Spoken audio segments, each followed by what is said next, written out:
When did you genuinely think you were going to die? What happened instead? Walking in the woods in Norway by myself, I came to a clearing where a lot of trees had been cut down and just the stumps were left. I remember having this awful that something was off. In retrospect, I was probably smelling something I wasn't consciously aware of and instinct was kicking in. I stopped and suddenly one of the tree stumps lifts up its head and looks at me. About 25 meters away, this huge bull elk, moose, is looking at me. I did exactly the wrong thing, which is looking right back at it, straight in the eye, which, in their world, is the equivalent of "yeah, what, I'm here to bang your ladies bro." He starts giving me all the warning signs, stamping, shaking his head and bucking. His version of "seriously dude, frick off. I'm not into you being in my spot at all," but I didn't move. I just stared at him. My bag was about 25 kilos and fully strapped onto me, so I wasn't exactly agile, but more than anything I was ducking, terrified. I don't think I really understood the term frozen with fear until then. The funny thing about moose is, when they're passive, they look quite funny. Droopy faces, plodding movement, etc. When they're angry, they totally change. Their backs suddenly seem sharp. Their antlers look an awful lot more like battering rams. Suddenly the standoff ended when this elk just explodes towards me. Bear in mind, a full-grown make weighs about 1,500 pounds. That's about as much as a small car, and can run at 35 miles per hour. And I, like a freaking idiot, just stand there with no control over my legs and nothing but static in my head. About 4 meters from me, he comes to a stop, massive and horrifying, just gesturing that he's going to trample me. Suddenly my feet come back to me and I start stumbling backwards. The tree line was only a few meters behind me and I knew I'd be safer in there. They can't move quite so well in the trees. So I walk back, through the trees, the moose watching me the entire way until I'm gone, at which point I basically collapse. Turns out the moose had done something called a dummy charge. They go for you and decide in that moment if it's going all the way or not. Thank frick I was too scared to move. The elk thought I was challenging it and backing myself. In reality, of course, I was just terrified. It's a weird feeling, being so completely helpless in the face of something so completely overwhelmingly powerful, letting it decide what happens to you based on nothing. I got very, very lucky. TLDR. Got charged by a moose. It mistook my fear for a stand and left it. In high school I had a girlfriend who wanted to tie me up. At first I was against it, but then my dong was like, "Nah man, we should do this." So of course I listened to him. So we are in my bedroom and things are getting heavy, so she gets the rope and ties me up. I'm starting to think, hey, this isn't so bad. Then she starts choking me, with this glassed over look on her face. Just no expression as she chokes me. I can't fight back and I'm struggling against the ropes. Finally I pass out. When I come back to a couple of minutes later, I am untied and she is lying next to me watching TV. I was 100% sure I was gonna die and I didn't even get off. 2/10 would not recommend. My raft flipped over a waterfall and I got trapped underneath. I kept swallowing water and I remember very clearly thinking, "God, just make it quick." I then thought, just remember the training course, and managed to get out from under the raft. But my neck came out between the raft and the rope used to pull it. Someone on the other side was tugging the rope to stay near the raft and they didn't realize they were strangling me. I had to go back under to escape, which was one of the hardest decisions of my life. I managed to get out again and was pulled atop the raft. After we were driven back to the launch point, we saw the photo booth of our faces in horror and my strangling. The photographer was just doing her job and everyone else on the tour laughed at my face choking for air. I cried so hard and I've never forgiven that. Then I got a burger, so things worked out. I was riding my bike. The gear shift was a little off, so I stopped to fix it. I was on a residential road where cars rarely go through. This big red car comes from the corner and stops a few feet before it hit me. I stood there in shock until the driver waved me on. I got to the other side of the road and started to thank whatever God took favor upon me that day. What makes this more amazing is that the driver was on his cell phone. I had a cortical brain thrombosis. I had an intense seizure and remember being put down to lie flat and seeing a bright white light. My subconscious must have spoken to me, but I remember saying this is it and feeling really calm. I woke up feeling as I had been thrown back and popped up, and my first words were I'm alive, I was okay. Just a blood clot in a vein in my brain that left me scared to fall asleep for months. Almost got jumped by 20 guys in Philly, walking down an alley at night. Dumb I know. In between rows of warehouses. Turn a corner, there are 10 guys hanging out around a car to the right. So we turn to the left. They're following us. About quarter mile down there is a busy street. We could outrun these alley guys. Just then, 10 more guys block our escape down the alley ahead. As the distances are closing in, the last gap between warehouses, the 10-foot high barbed wire fence hadn't been shut. So we just walked out of that back onto a busy street. You probably missed an epic back alley turf related dance off. I had the most severe asthma attack of my life when I was around 12-13 years old. It was 3 AM and I woke up from a horrible nightmare where I couldn't breathe. Lo and behold, I really couldn't breathe. The only way I could explain the feeling is, imagine drowning while only getting sips of air through a tiny straw while an obese person sits on your chest. I reached for my rescue inhaler, which turned out to be bone dry. I mustered up some energy to wake my parents up, who rushed me to the ER, where I waited an excruciating 4 hours to be seen by a doctor to give me an asthma inhaler machine. The receptionist nurse was a huge bee who may as well have been on the rag while coping with a breakup, because I went up to her several times telling her I couldn't breathe, to which she replied, sit and wait your turn. The kicker here is, I waited 4 hours gasping for air to be hooked up to a machine that took less than 5 minutes to allow me to breathe properly. I freaking hate hospitals, and that receptionist bee. When I was 7, I was told that the mole on my neck was cancerous and that it needed to be surgically removed. My entire family was there to see me off and they all bought me stuffed animals, and I thought for sure I was never going to wake up, that all these people were seeing me for the last time. I woke up a while later in a hospital bed and got to see my family again. I was chugging honey from one of those honey bear bottles after just returning home from a run. Since I was still out of breath from the exercise, I inhaled a glob of honey right down my windpipe, realized I couldn't breathe, and immediately became greatly concerned. I thought I was home alone, so I ran outside but didn't see anyone on my street. I went back into the house thinking this was it. I felt pretty calm considering, and definitely appreciated that the whole situation was pretty weird. Somehow I eventually managed to cough it out, which was nice. My roommate, who I did not realize was upstairs, said I sounded like a dog choking on a tennis ball. I hope we can all learn a lesson from this. I was driving a vintage Wagoneer up a steep mountain pass in early spring. Came around a bend and was greeted by a wall of snow. Knowing I couldn't make it through, I started backing up. The ice on the path caused the vehicle to start sliding back toward the side of the road, which is a 100+ foot drop with nothing but rock below. I told my girlfriend to get out of the car and take all the food and blankets because I genuinely thought I was going to slide off the road and die. She refused to leave me and I eventually backed down to a safe place without sliding off the cliff. Survived and discovered my girlfriend is balls of steel and loved me, trusted me enough to risk death. I married her.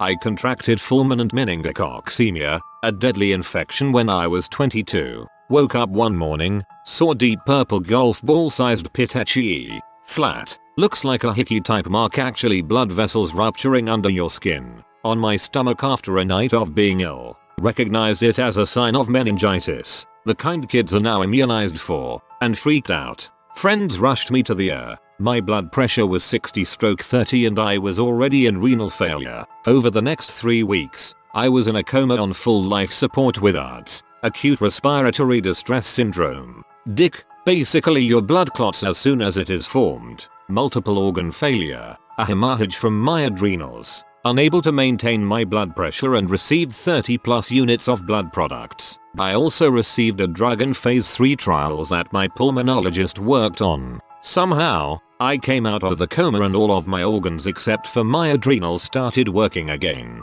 I lost blood flow to parts of my skin over each major joint, 2 fingertips and both of my feet. I had to have debridements, like a burn patient, to get rid of necrotic skin and bone. Ended up with a few skin grafts, bilateral below the knee amputations and missing 2 fingertips. Spent 3 months in the hospital and another 2 in a hospital bed at home waiting for wounds to heal. My mom is an ARNP and former burn nurse wound care expert, so they discharged me to her care. After I recovered, I spent 7 years as a vaccine advocate. I spoke all over the US and Puerto Rico for a major pharmaceutical company, worked with several non-profits and did peer visits to new amputees in the hospital. I also became a spokesperson for the organ donation and procurement network in my area and went back to school for a degree in public health. Now, I am my grandmother's caregiver and I still work with a meningitis awareness organization as well as the organ donation procurement network. I guess basically, I was just existing on Earth before I got sick and decided that had I left at that moment, I would not have left an impression I would be proud of. Now, I think if I died right this second I could be proud of how hard I have tried in this world to make it a better place for others. I genuinely thought I was going to die on the theme park ride Tower of Terror at Disneyland. Mentally I was okay at the start of the ride, getting strapped in and then watching the movie thing as the elevator begins to lift higher and higher. I knew it would be scary but I figured it would be a laugh and a drop ride isn't that big of a deal. Anyways, immediately after the first drop I regret everything. My thoughts went from oh my god this is really scary to oh my god I'm going to die, stop the ride, I'm dying very quickly. I may or may not have started crying and hobbled out of that ride with the jelly legs still crying afterwards. Happiest place on earth? Lies. I got hit in the head with a football and wasn't just winded. I seriously could not breathe. It must have blocked my airway or some crap. I was in total panic shock mode for about 10 seconds. I was grabbing at my teammates trying to get them to help. Eventually I started to breathe again. Scary day. I got really sick one night and threw up every hour. On the hour. After 6 hours or so, I was very dehydrated. I tried to walk down the dorm hallway, out the door and across the street to get some food and drink. It took 10 minutes to go down the hallway. I went back to my room. I could barely walk. My heart was racing. My muscles barely worked. Apparently, when you vomit a lot, it not only dehydrates you, it lowers certain minerals you need to live. A friend came by to check on me about 2 hours later. She and another friend walked me to the car and drove me to the hospital. My potassium levels and calcium levels were so low, my heart wasn't working right. My parents were called and told to get there before I died. They barely managed to start an IV due to my dehydration. I have scattered memories of this time. Anyways, they got my levels back up and my professors were nice enough to let me reschedule my finals. Interestedly enough, my son did the same thing around age 16. He had flu. I took him in earlier of course, but his levels were super low as well. The IV to replace the potassium, I think, took close to 6 hours. When I got in a fight at Shoeley's, Australian spring break, I think, kicked in the ribs at the start of the fight, then punches thrown etc till we were both on the ground in a doorway on the street. I remember being punched about 5-6 times by his mate. The fight was probably 5 versus 7-8. We lost. Ended up with a fractured nose, busted up lip, but other than that I was fine. Went back to our hotel room and started drinking. Went to sleep a few hours later feeling pretty sore but nothing too bad. Woke up the next day feeling a bit worse but didn't take much notice of it. Went down to the beach, had a swim and continued drinking. It hit about 9 PM and I'm pretty drunk and baked at this point when I notice I am getting considerably sore in my rib area, and breathing is slowly getting more painful. I go to lie down for a bit and after about 20 minutes my breathing is getting worse and worse. I can only take really shallow breaths and can barely sit up. I eventually get myself to the edge of the bed.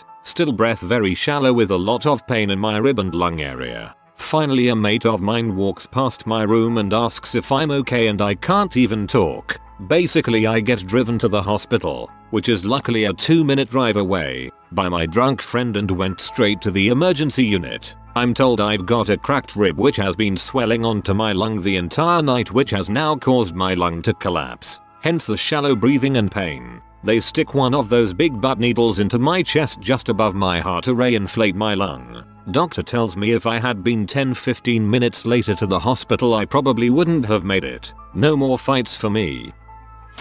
Being sick triggered a panic attack, and you could probably figure out how that went. Felt like I was having a heart attack.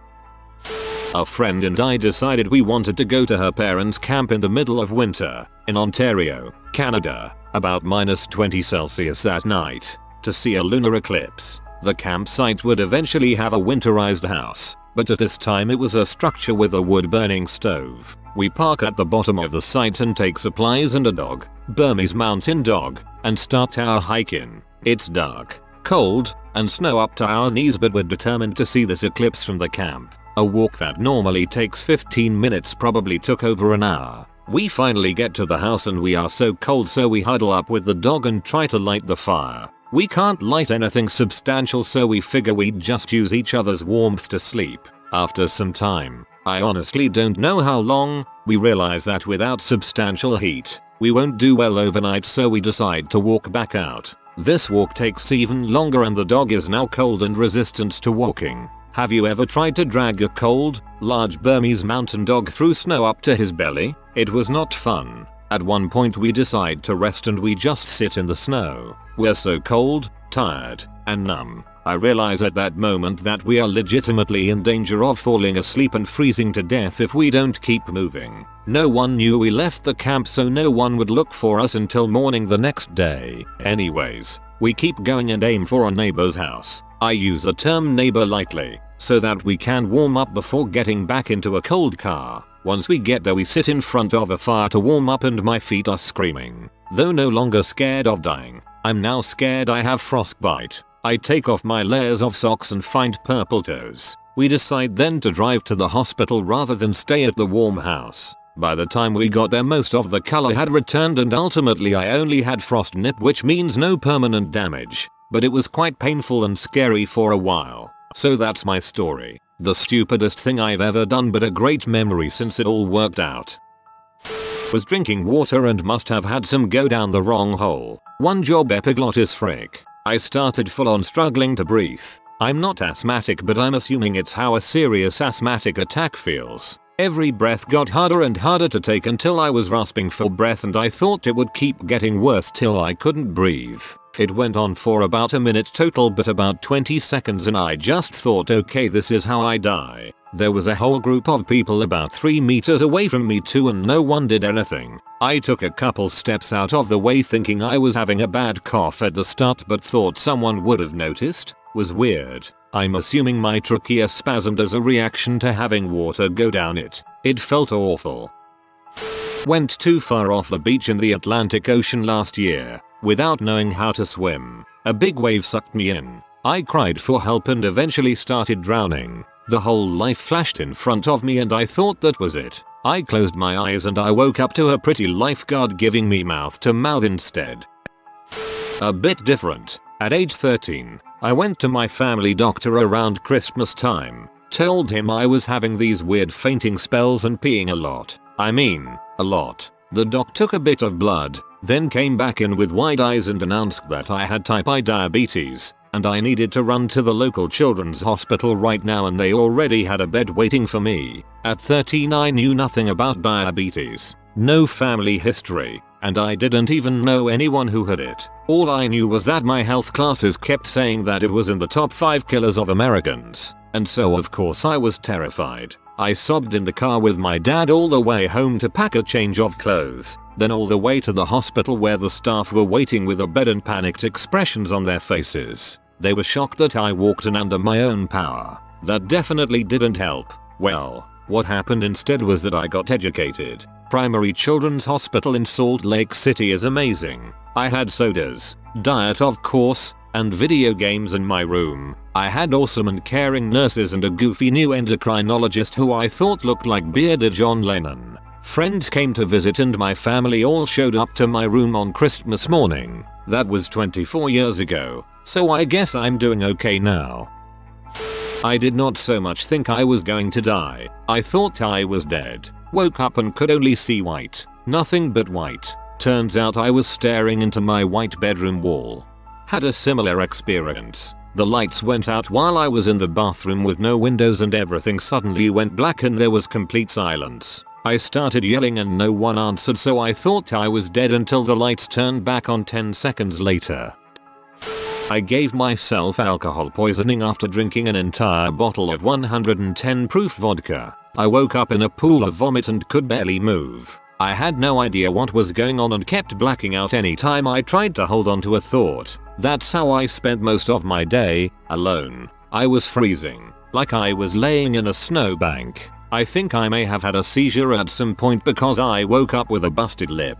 I legit thought I was going to die that day. Instead, I laid on the floor regretting my actions and thinking as best as I could manage to about my life. I made peace with myself and was ready to go. But obviously I didn't die. I was absolutely miserable for days, but I pulled through without medical help, which was stupid. If you suspect you have alcohol poisoning, get your dumb butt to the hospital. I think I may have killed some brain cells and my liver is definitely shot, so I have basically no alcohol tolerance anymore. And all that peace I made with myself, that went right out the window the minute I realized that I wasn't going to die. Back to self-loathing and regret and a reason to drink.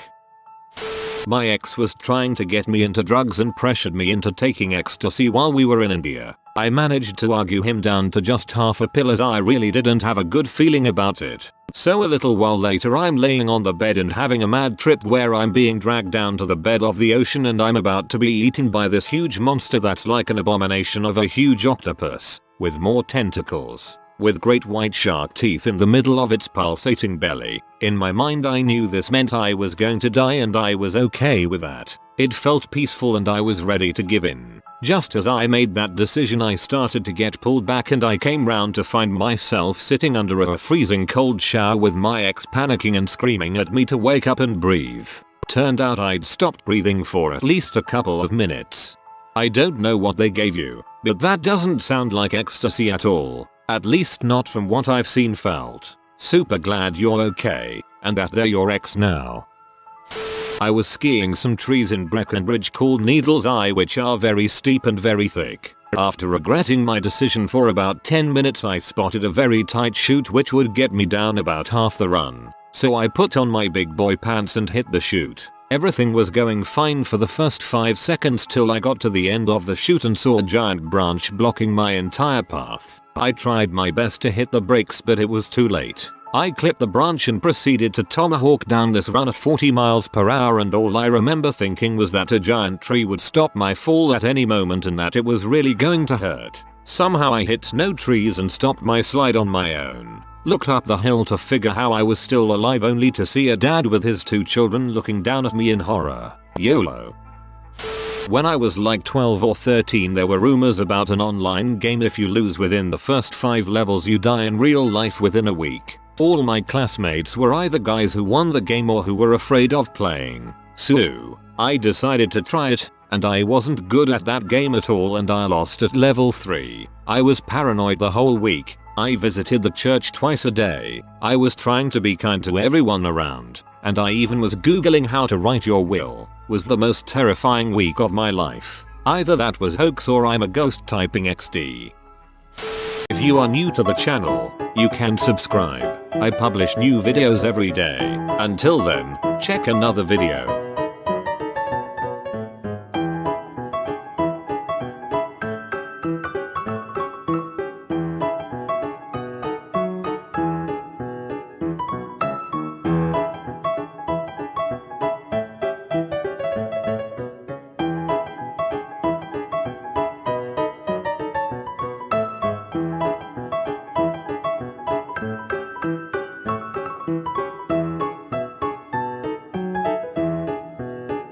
Bye for now.